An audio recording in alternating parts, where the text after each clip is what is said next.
pessoal tá dando boa noite lá no chat, tudo doido para começar. É. Eles entram de 7 horas da noite e ficam dando boa noite, boa noite. Vamos lá, boa noite, pessoal.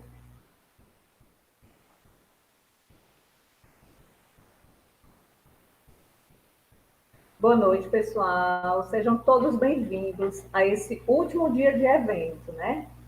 Então, um evento, para que tenha sucesso, ele é preciso enfrentar desafios e superar os obstáculos. Mas isso só é possível se tivermos colaboradores que acreditem no desafio e na capacidade de sairmos vitoriosos e no desejo de trazermos o que há de melhor, sobretudo em termos de conhecimento a toda a comunidade acadêmica. Desta forma, agradecemos a todos que contribuíram em prol da primeira Semana Farmacêutica Online da FASP-FASC. Em nome da coordenação da FASP, na pessoa do professor Fagner Leite, e da FASC, eu, Ana Cristina, que sou a coordenadora do curso de farmácia na Faculdade São Francisco do Ceará, venho manifestar meu profundo agradecimento aos ex-alunos, aos alunos e profissionais de farmácia e áreas afins por terem acreditado no nosso trabalho, participando com afinco do evento.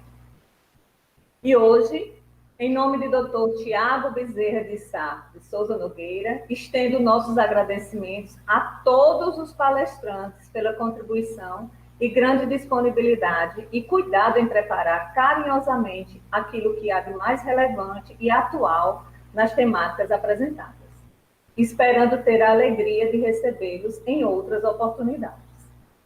Agradecemos também a cada um dos professores que participaram como mediadores e se dispôs a doar um pouco do seu tempo para compartilhar o seu conhecimento, hoje, na pessoa do Diego. Finalizando e valendo-nos desta oportunidade, registramos mais uma vez nossos agradecimentos a todos que, direto ou indiretamente, tornaram esse evento possível. Desejo a todos um feliz Dia Internacional do Farmacêutico. Fiquem com Deus e aproveitem cada minuto para que a cada dia você seja melhor que ontem. Um forte abraço a todos, certo? Repasso agora a palavra ao professor Diego, né? E aproveitem esse momento, tá? Boa noite.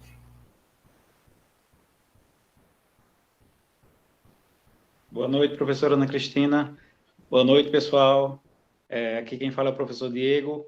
Hoje a gente vai ter uma palestra com o professor Dr. Tiago Bezerra de Sá, de Souza Nogueira. Professor Tiago, ele é farmacêutico, bioquímico, especialista em análises clínicas pela UFPB. Ele tem mestrado, doutorado na área de produtos naturais e sintéticos bioativos. Então, o professor Tiago pesquisa esse ramo aí da área de pesquisa de medicamentos já há muito, muito tempo, certo? Ele é professor de bioquímica e práticas integrativas em saúde, é treinador de habilidades práticas e ministrante de exposições interativas. Ele atua com as principais áreas temáticas de bioquímica, farmacologia, patologia, fitoterapia, fitoquímica, métodos espectroscópicos, microbiologia e parasitologia. E hoje ele vai contribuir, né, com o nosso evento. Agradeço demais aqui a presença do professor Tiago, com a palestra intitulada Novos Medicamentos, Trilha da Descoberta até as prateleiras das farmácias. Então, eu passo a palavra para o professor Tiago, agradeço novamente, mais uma vez, a sua presença aqui, é uma honra tê-lo, né, no nosso evento, e fique à vontade, estamos à disposição para ouvir, né, a sua belíssima apresentação. Bem, queridos, né, espero que estejam me escutando direitinho aí, né, nessa bela noite de sexta-feira, num dia maravilhoso, né, no dia 25, em qual o farmacêutico é tido como o dia do farmacêutico, né, o nosso dia, e aí nada mais do que, mais importante do que nós e o nosso querido medicamento é falar sobre a trilha desta descoberta. Para tanto, eu irei compartilhar com vocês, né? E eu estou acompanhando também o chat. Irei fazer algumas interações com vocês. Vocês vão respondendo no chat enquanto eu vou perguntando, né? O Diego vai poder estar nos ajudando aí, certo? A primeira coisa eu gostaria de saber se vocês estão conseguindo observar. Estou conseguindo espelhar agora. Só um instante. Vai aparecer para vocês.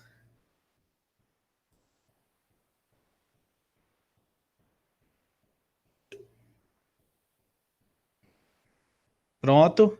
Então, tá espelhado aí e vamos começar, né? Então, sejam bem-vindos a esse maravilhoso mundo, na qual os medicamentos, eles vão ter como trilha principal, né?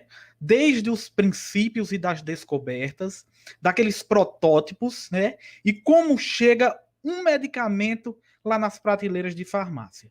Vou mostrar desde das partes iniciais, né?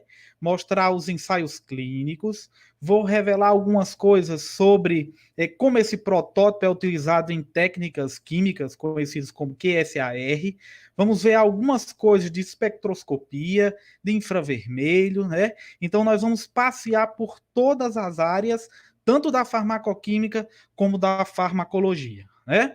Tá todo mundo no chat dando boa noite aí, né? Sejam todos bem-vindos e a gente vai tá aqui começando. Primeiro coloca aí do chat de onde vocês são, né? Qual a cidade e qual o estado de vocês para a gente estar observando enquanto eu começo a minha apresentação. A primeira coisa para falar antes disso sobre a trilha do medicamento é falar o que é pesquisa. Então, pesquisa é o processo sistemático e rigoroso de questionamento que visa descrever um fenômeno e desenvolver ou testar um conceito ou uma teoria. Dessa feita, tudo aquilo que a gente vai falar nesta noite para vocês, né, vai começar com aquilo da descoberta, do achar. Mas esse achar vai ter um embasamento que a gente vai promover para cada um de vocês. Como farmacêutico, não deixaríamos de começar com os conceitos. Vamos começar com um conceito bem básico, que seria o que seria uma droga, né? Então, é qualquer substância de origem animal, vegetal ou mineral, né, utilizada para determinado fim. Então, vai usar os animaizinhos, vai usar as plantas e também os minerais para isso. Isso é a classificação, né, é o conceito de droga. O outro conceito que a gente deve ter são dos constituintes químicos, né?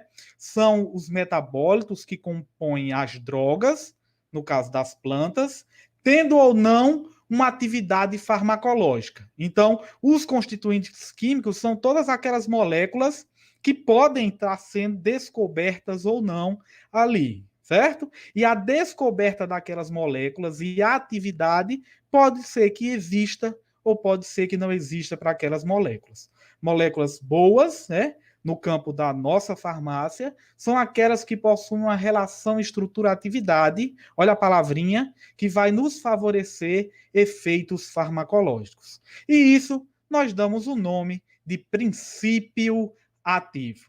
Então, o princípio ativo nada mais, nada menos é do que o constituinte químico responsável por determinada atividade farmacológica. Mas, professor, por que o senhor está falando sobre isso em uma descoberta do medicamento? É porque a busca desses princípios ativos, conhecidos também como HITs, né, vão dar o estupim para que a gente consiga observar o que a gente chama de protótipos, que gerarão provavelmente esses medicamentos novos. Como nós trabalhamos durante muito tempo nessa área, né, e somos já pesquisadores há um certo tempo, iremos falar em especial, né, de como é essa metodologia bem direcionada para o estudo químico, utilizando esses produtos naturais, que podem ser plantas, como eu já falei para vocês, podem ser essa flora, tanto vegetal como aquática, e aí vocês podem observar nessa figurinha aqui que a natureza ela deve ser cuidada, né? e observada de um jeito todo especial. Para isso, a gente começa, quando vai desenvolver um medicamento, né, com a escolha da planta.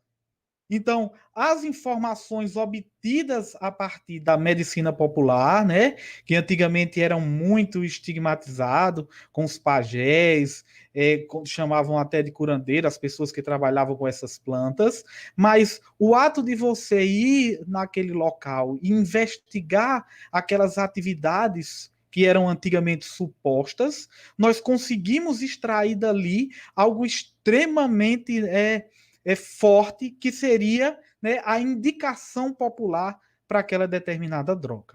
Então, a primeira de todas as coisas é a escolha de uma planta, né? Eu trabalhei durante muito tempo com uma planta lá do Amazonas, né? Foi, digamos assim, a gente chama uma parente próxima, né? É uma outra espécie. Eu trabalhei com a Corda exaltata e a Corda vebenácea foi que saiu o primeiro fitoterápico ali do país, né, com um anti-inflamatório da Cheflan. Então, depois de se observar isso, nós vamos ver os dados quimiotaxonômicos, ou seja, o que eu acabei de dizer é que se você tem uma determinada planta que ela já tem traços para que vão determinar sobre determinada ação farmacológica, você vai utilizar plantas de espécies semelhantes para também poder estar ali vendo se ela tem aquela mesma atividade ou não na busca daqueles medicamentos ali, né? Outra coisa interessante é observação do terreno. Gente, hoje em dia até a padronização do solo é importante. Por quê? Porque dependendo do solo, se ele é mais ácido, mais básico, dependendo dos nutrientes que possam ter ali, ele vai favorecer a produção de determinados compostos ativos ali. Então, até o solo, hoje em dia, na procura de um novo medicamento, um exemplo simples é o ginseng. Todo ginseng hoje que vai sair no mercado, ele tem que ser padronizado. Algumas indústrias já estão falando aí no ginseng 115, na qual eles têm a padronização desde o cultivo e o que tem no solo, para que aumente a quantidade desses princípios ativos já descobertos. Mas aqui nós estamos na descoberta, não sabemos o que iremos encontrar quando a gente começa a estudar com uma planta ali. E o processo que a gente acabou de falar, chamado de aleatório, ou quando você olha de forma aleatória uma determinada planta. Acha que é bonitinha, viu que algum animal se aproximou dela, que ao comer melhorou de alguma propriedade gástrica ou alguma coisa do tipo. Certo? Depois disso, a gente tem a coleta.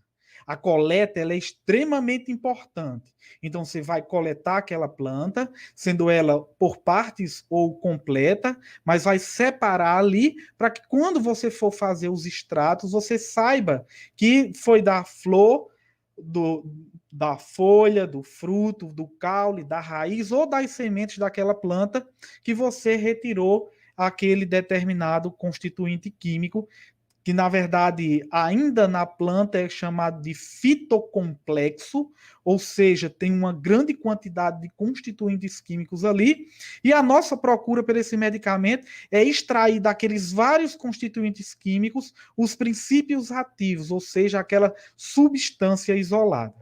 Vai anotar o local e a época da coleta, né?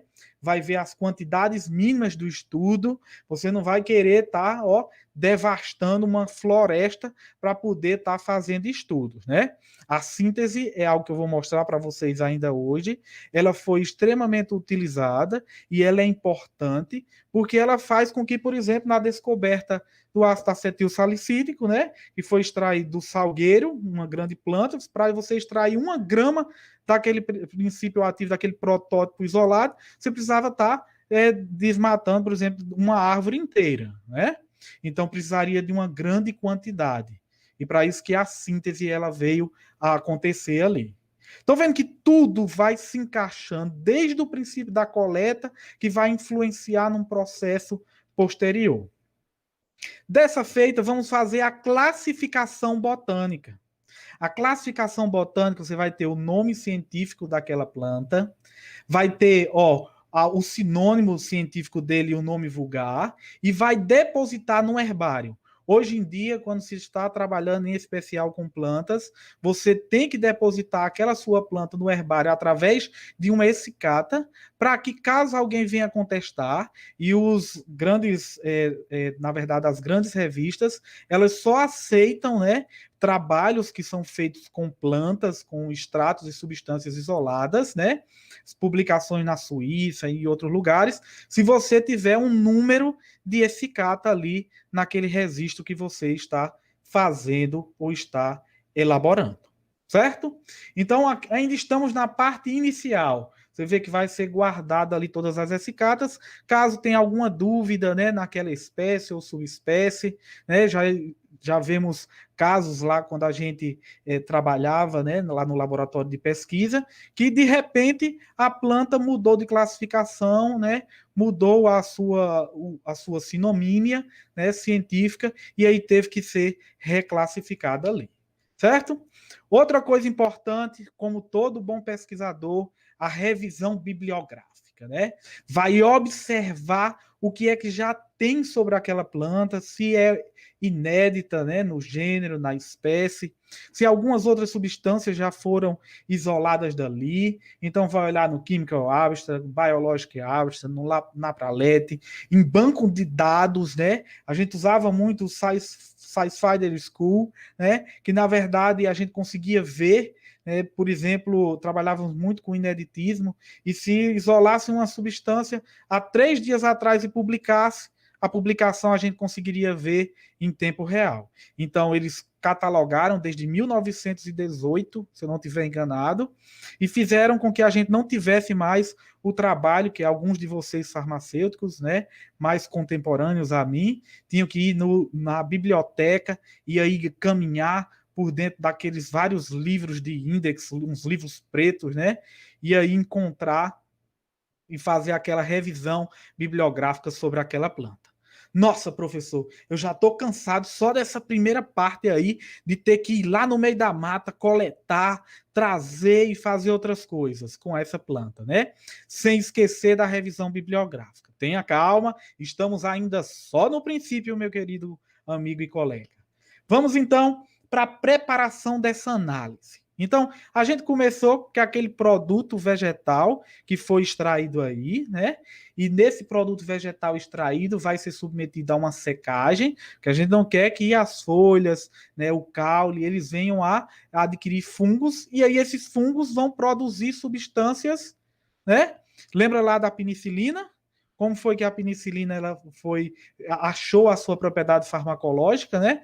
Ele caiu numa placa microbiológica, tinha uma bactéria, e aí começou a fazer halos de inibição. Então, já imaginou, você isola uma substância, um princípio ativo, que é, na verdade, um fungo, porque você não tomou cuidado na preparação da análise. Eita, professor, também o senhor pensa em tudo. Nesse ramo de pesquisa, não se faz ao acaso. Ou seja, a gente tem que fazer com determinação e seguir o passo a passo. Depois de tudo isso, nós vamos triturar cada partezinha, né? Se é folha, a gente vai colocar folha junto, né? Se é caule, se é raiz, porque a gente já aprendeu, e muitos de vocês lá em fitoterapia, eita, professor, o senhor já vai misturando muitos conceitos aí, mas que lá em fitoterapia a gente aprendeu, né? Que possa ser que na folha tenha o benefício, que na raiz possa ser que tenha o veneno. Então, muito disso, né? Quando se separa as partes de uma planta, você vai ter uma boa indicação para aquele tratamento ali. Nesse tratamento, nós vamos primeiro fazer uma preparação do extrato etanólico bruto. Só para vocês terem ideia, né? Essa secagem ela vai ser em estufa de ar circulante, né? Não sei se alguns de vocês já tenham a oportunidade de ter visto. Você vai botar o material vegetal ainda fresco aqui, vai colocar dentro dessas estufas, né? A 35 graus. Vai deixar ali, tem um ar circulando dentro, né? Não pode ser muito quente, né? Então, 35 graus no máximo, porque você vai ter compostos que vão se degradar e quebrar quando passar de 40 graus. Eita, professor, então até essa observação possa ser, se você aquecer demais, não vai ter nada, e por isso que muitas pessoas, né, tendem ao fracasso em algumas pesquisas, porque não tomaram de conta dos seus, extratos e até das suas plantas na hora da secagem, né? Vamos aqui com um triturador mesmo, uma forrageira mais conhecida no interior, né?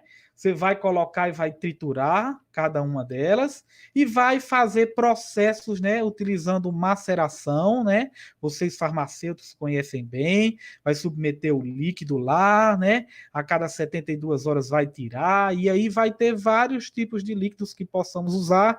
Geralmente a gente faz com etanol, né, para não ficar alguns traços na hora de fazer os nossos testes farmacológicos. Então é sempre fazendo algo primordial, inicial, para que quando a gente chegue lá na frente, a gente não tenha, né, elimine aqueles viés, para que a gente não tenha erro no nosso processo de pesquisa, né?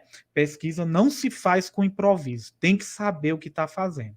E aí obtemos, né, os nossos extratos etanólicos, geralmente brutos, né, utilizando um aparelho conhecido como rota evaporador, na qual vamos tirar, né, todo o etanol que tinha ali, ficando ali naquele balão, né, aquele extrato que a gente vai executar os vários processos de partição, né, e de separação e de isolamento.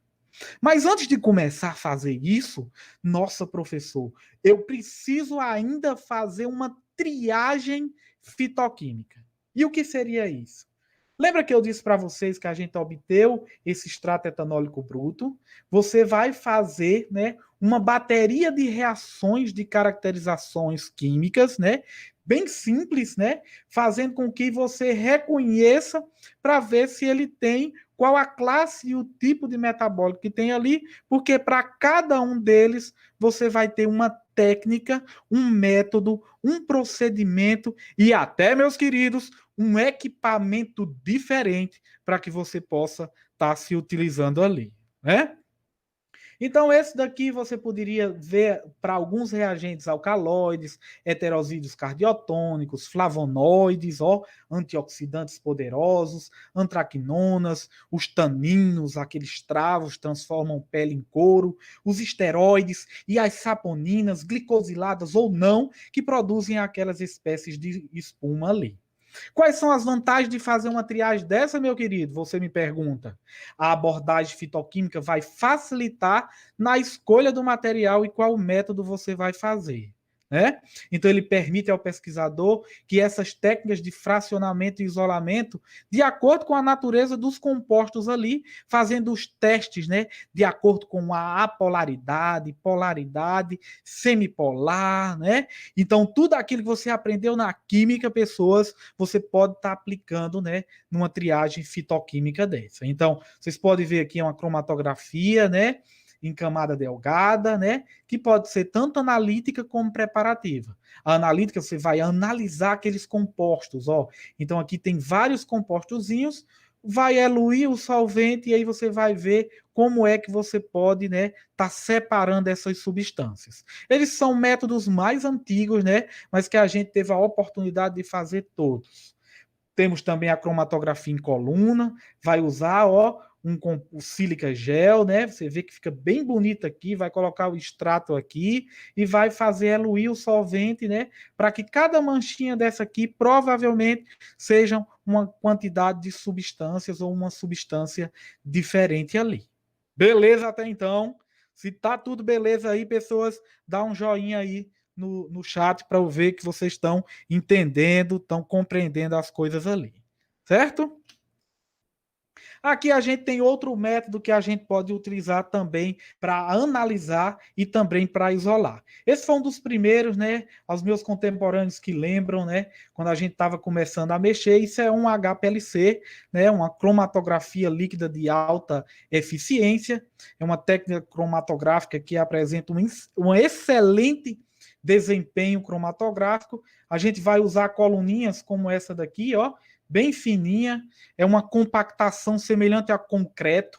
Você vai fazer passar o eluente por ela, é como se você pegasse uma mangueira e tentasse só passar água por uma parede de concreto. Já imaginou? E nesse processo aí, essas películas e esferas homogêneas densas dentro aqui dessa coluninha, né, utilizando um equipamento com 2 bombas de alta pressão, utilizando o BAD de alta pressão ali, vamos conseguir separar essas substâncias, né? Então aí as substâncias, como está esquematizado aqui, vai tá saindo e vai estar separando. Você pode usar ele para fazer uma análise, né? A perícia química utiliza bastante, né? Quando a gente trabalhava lá, a gente tinha até um colega da gente que estava fazendo um mestrado em relação a isso. Ele fazia o tráfico, em relação ao tráfico de determinados compostos, né?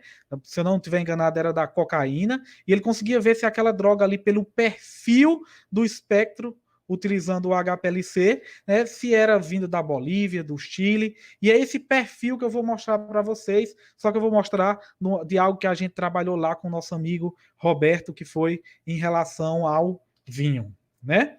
Então a gente tem aqui, ó, como é que se apresenta, um espectro na qual cada mancha dessa ela vai corresponder, e cada pico desse, a uma substância diferente. Esse aqui você utilizava um analisador, né? E aí, só para mostrar para vocês, esse analisador é, na verdade, esse detector aqui de diodo, né? E nesse detector você pode ter um detector de análise ou de separação ali. Nesse aqui era para a gente analisar o perfil e a gente via através desse perfil aqui que tinham, ó, achando que aquela droga estava separada por completo, mas, ó, ela estava ali, ó, com muitos, ó, picos, e aqueles picos ali, separados através de uma eluição, eu poderia separá-los. Então, aí eu começo o primeiro processo de separação. A gente vendo isso, faz uma nova limpeza, passa novamente no equipamento, né, através de loops de injeção, e vê que consegue separar mais facilmente 3 substâncias aqui. A primeira, conhecida de vocês, o transreveratrol, quando a gente trabalha com vinho, né? E aí era um padrão feito para vinhos utilizados no Vale do Rio São Francisco, né? E aí ele conseguiu isolar o transreveratrol, conseguiu perceber por esse perfil que ele tinha o cis-reveratrol e que tinha uma substância bem conhecida da gente, que é um flavonoide chamado de quercetina. Inclusive, essa foi uma das substâncias que eu também isolei lá no meu doutorado. Outro método extremamente interessante é utilizar o CGEM, ou seja, uma cromatografia gasosa utilizando espectrômetro de massa. Ela é utilizada em especial um método para separação de componentes de misturas através de fase gasosa móvel, ó, sobre um solvente estacionário. Vai ser utilizado em especial para separar compostos voláteis. Então, nas aplicações são inúmeras, né? É extremamente importante uma identificação, como, por exemplo, componentes de óleos voláteis, óleos essenciais, são utilizadas, né, nesse composto aqui. Certo? Só para vocês terem uma ideia, né, esses compostos voláteis aí, aqui tem uma micrografia eletrônica, né, e ele é colorido eletronicamente, que é a micrografia com o microscópio eletrônico você não consegue ver colorido assim. Você pode observar aqui os grânulos, né, as bolsas contendo óleos voláteis, esse aqui é do Zingiber officinalis, né, do gengibre. Temos aqui, ó, você pode observar as glândulas secretoras do cravo, né? Esse outro aqui, ó, das folhas da lavanda. Olha só as gotículas, como é bacana. Vejam esse outro aqui, ó. Também esse aqui é o da hortelã, né? Então, a flor de menta, como está sendo mostrada aí. E aqui a gente vai mostrar um outro método que é utilizar aquele o CGMS, utilizando o espectrômetro de massa, de um artigo bem bacana que é chamado de UltraFast. Para vocês terem ideia, antigamente você conseguia utilizar 70 segundos para fazer uma análise desse. Com técnicas como essa, você começou a utilizar em 35, né? E depois 5, rapidamente você conseguiria, né, em mais ou menos 5,5 segundos, conseguir estar extraindo aqueles compostos ali, né? Aqui são os espectros, né, na verdade, de massa, né, para que você possa ver que cada tracinho desse aqui, ele vai, né, estar se referindo a um composto, ou um traço, ou um pedacinho daquela estrutura, daquela molécula ali. Outros métodos que a gente se utiliza também na identificação e elucidação dessa estrutura de determinadas substâncias são a espectroscopia de massa, como eu já mostrei para vocês, o ultravioleta, que você vai ver aqueles grupos cromófagos, ou seja, ter duplas ligações, que quando a luz bate, ela vai vibrar, e aí você vai ver aqueles grupos cromófagos mais visivelmente, o infravermelho e a ressonância magnética nuclear de hidrogênio e ressonância magnética nuclear de carbono. Só para situar quem entrou depois, o que estamos mostrando aqui para vocês, né? Mostramos a parte inicial, que era da coleta da planta, desde lá do início. Estamos agora mostrando os métodos na qual você elucida esses compostos, né, fitoquímicos, né? Para que depois a gente entre nos ensaios clínicos e na parte farmacológica. Então, vamos utilizar esses dois métodos, o IV e o de ressonância de hidrogênio e carbono. Vou apenas dar uma palhinha para vocês, para que não se torne meio enfadonho, mas vamos ao que a gente gostaria de mostrar. Aqui temos um espectro de infravermelho, utilizando pastilhas de KBR. E o que é que esse espectro ele vai mostrar?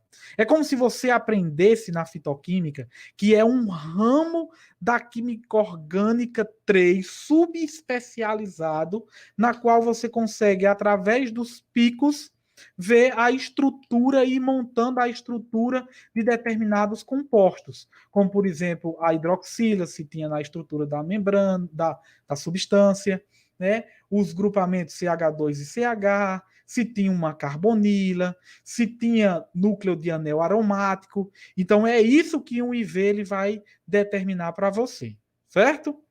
Já nas estruturas de ressonância no espectro de hidrogênio, utilizamos DMSO e a 500 MHz. E o que é que isso significa? É que entre 0 e 1 você consegue dividir, né, entre 0 e 1 em 500 partes de visualização, né? Você, às vezes, vai fazer algum tipo de tomografia ou alguma coisa do tipo, e aí a definição da imagem ela vai ser dada, né, por essa ressonância em megahertz.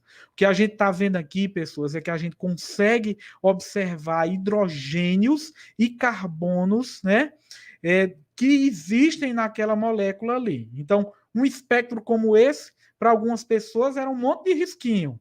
Para a gente, geralmente, né, é mais ou menos já a estrutura. Então, como é que a gente fazia isso? A estrutura da molécula era dimensionada por quê? Os hidrogênios, eles se visualizam, né, um olhando ao outro, promovendo picos que são chamados de duplos, dubletos e dubletos, que acoplam com a mesma frequência. Então, a gente determinava essa parte da estrutura ali. Depois você ia lá e colocava um dubleto com outro dubleto que acoplava em 2, que determinava a posição dos 2 outros hidrogênios. Via também que nessa região aqui, não aparecia nenhum pico. E o não aparecimento indicava que não tinha esse hidrogênio da posição 3 desse provável núcleo flavonoídico. É óbvio que quando a gente trabalha com isso, ao observar o espectro inicial de hidrogênio, você já tem uma sugestão do que seria aquela molécula. Então, a gente poderia afirmar, né, sugerir que teria um hidroxila. Como é que a gente fecha isso? Observando através de uma técnica APT, utilizando uma ressonância magnética nuclear de carbono, né, 13, isso a 125 MHz. Via que ele dizia para a gente que tinha 15 átomos de carbono. Aí você, já tinha uma boa indicação e quase que matava aquela estrutura ali. Via que você tinha uma carbonila lá em 177,36 e ia fechando, todos aqueles carbonos secundários ali, né? O CH2, o carbono que sustenta uma hidroxila naquela posição, os carbonos daquele núcleo, outro núcleo aromático ali, e aí, você finalizava, como sempre, como bom pesquisador, através de dados da literatura, né, confirmando se a estrutura, essa estrutura é uma das do meu doutorado, né, era semelhante ou diferente através desses dados espectroscópicos de carbono e hidrogênio. É óbvio que faziam outras técnicas, como Noisy, COSE, você consegue ver a distância e o quão próximo em ângulo está entre um carbono e o hidrogênio, e espacialmente você consegue determinar essas substâncias. O que estamos mostrando até agora para vocês foi o processo de isolamento de uma substância. Então, temos a estrutura dela, com toda a sua conformação estrutural, né? Utilizamos um programa computacional que faz com que ele mostre até as torções e a visibilidade com próximo ou distante estão aquelas ligações químicas ali, né? Esse daqui é o 357, 3 linha, 4 linha, pentahidroxiflavonol, conhecido como a quercetina, certo?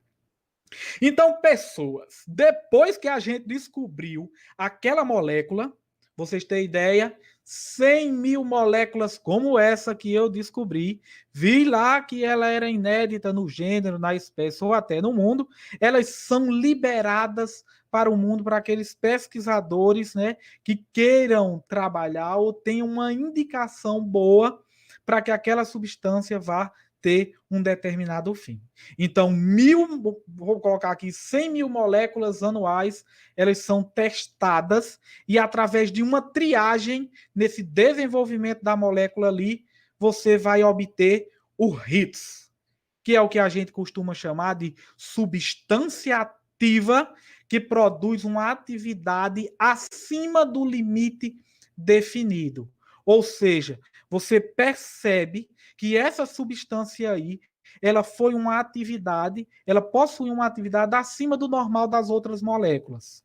Então, escolheu esse HITS, você agora vai promover 2 processos para que você possa fazer uma modada, uma aumentada na sua atividade e aumentar a chance de tornar esse medicamento, né, um medicamento, de tornar ele, essa substância, na verdade, um medicamento através de ciclos de otimização. O primeiro deles, que a gente costuma falar, é chamado Hit to Live, que é a substância ativa como protótipo. Então, você vai fazer com que uma série de substâncias ali, através de muitos processos computacionais, você faz com que apareçam modificações estruturais naquela molécula para que você aumente a potência, a seletividade, e aí um negócio que todo farmacêutico gosta, né, bastante, que é a absorção, distribuição, metabolismo e excreção daquelas substâncias ali que a gente não pode esquecer.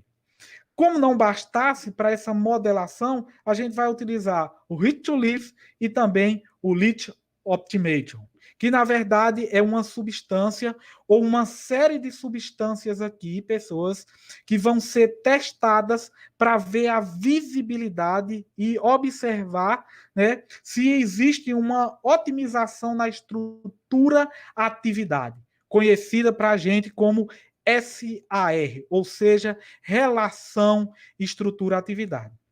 A gente vai fazer com que tenha potência, seletividade, né? Tenha todos esses processos, a formulação e a toxicidade ali, né, daquele parâmetro daquela molécula.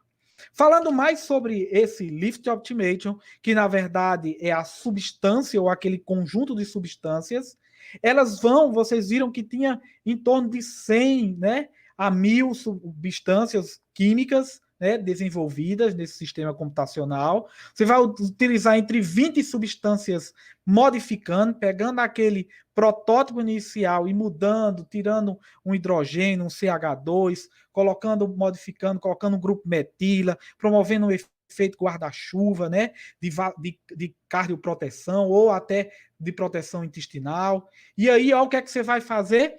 Vai promover fazendo que designers, né, diferentes para essa molécula, utilizando sistemas computacionais, né? O próprio computador, ele mostra essa relação estrutura-atividade e faz que você use, ó, vamos lá para a bioquímica, né? Aquelas proteínas, né? Aqueles radicais lá daqueles aminoácidos que possuía ali e mostre que a estrutura tridimensional naquela região, né? Nos núcleos aloestéricos, consiga se encaixar com essa molécula para provavelmente produzir um efeito farmacológico melhorado. E isso você vai fazer no computador e vai promover, ó, a síntese desses compostos ali, através desse design, fazendo um processo cíclico até que você consiga um candidato ideal para fármaco. Minha nossa, professor, só essa parte aí nós ainda estamos na metade do que a gente tem para ver. Encontrando esse candidato ideal aí, ele vai ter que ser seguro, ó, ele vai ter que ser eficaz e ele vai ter que ser, ó, acessível.